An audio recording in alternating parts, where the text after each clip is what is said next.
Every year, in late summer, one of America's great road racing circuits, Laguna Seca, here in sunny California, becomes a living retrospective of motor racing's infinite history. The historic races at Laguna Seca are actually one half of this fantasy-filled weekend, as they are teamed up with the fabulous Concours d'Elegance, held down the road at Pebble Beach the following day. If you were unable to make the historic races at Laguna Seca back in 1989, you missed an opportunity to see not only some of the greatest cars ever to compete in international competition, but also some of the drivers, as a special tribute was paid to Aston Martin, the British manufacturer that won the 24 Hours of Le Mans back in 1959, and also a tribute to some of the men who drove Aston Martins during the 50s. The highlight of the event was the recreated pit area which replicated the starting grid for the 1959 race at Le Mans, complete with spectators and gendarmes. These Aston Martin DBR1s, DB3Ss, and even the more production-based DB4s and earlier vintage Lagundas have been restored to the exact specifications that they boasted during their heydays, racing under the proud banner of Aston Martin. The fact that the Aston Martin company was able to race competitively through years of financial struggle and frequent ownership changes is a resounding endorsement of how resilient the cars and their drivers were. Men like Jack Fairman, Tony Brooks, and Peter Walker turned in many a great performance in cars like these. But the fans attending this event in 1989 were treated to the attendance of several truly legendary drivers who raced and won in the Aston Martin.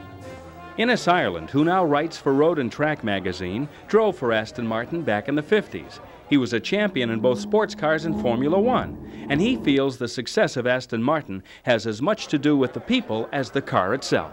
It was almost a family atmosphere, I think, and which included all the mechanics, and when one drove at Le Mans we all stayed in the same hotel with the mechanics and everybody, and dinner was always with everybody present, and it was just a wonderful warm feeling that you got from, and they were very serious about what they were doing, and so I think that's probably the large part of it. Without question, one of racing's all-time superstars is Stirling Moss, who drove for not only Aston Martin, but also for great racing teams from Mercedes-Benz and Jaguar. The Aston Martin was a terrific race car, but Stirling admits it wasn't perfect. I can tell you more things that were wrong with the Aston, but having said that, it was one of the best balanced and nicest handling cars that I ever drove. And it's because of the car's superb balance and characteristics that the car did so well. I mean, its win at Le Mans to me is even more remarkable than any other success, because it was not really a Le Mans car. The Aston Martin DB3S never won at Le Mans, but did finish second in that 24-hour race twice. Aston Martin's sole win at Le Mans came in 1959, a DBR1, driven by the man who all of these people were lined up to see, Carroll Shelby.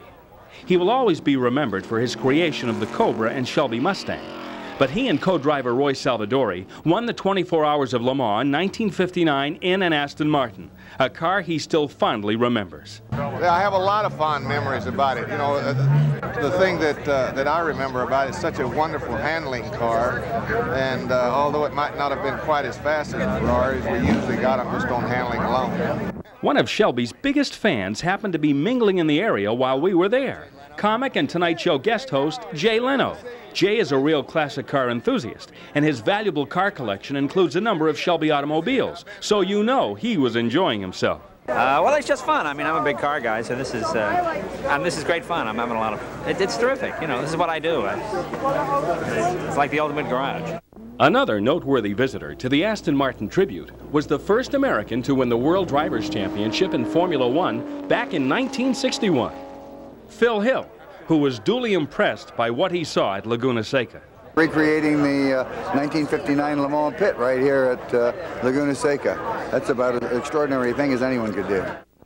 Seeing Carroll Shelby climb into the Aston Martin DBR1 that he drove to victory at Le Mans, with Roy Salvadori already seated in the car, could mean only one thing. It was time to hit the track.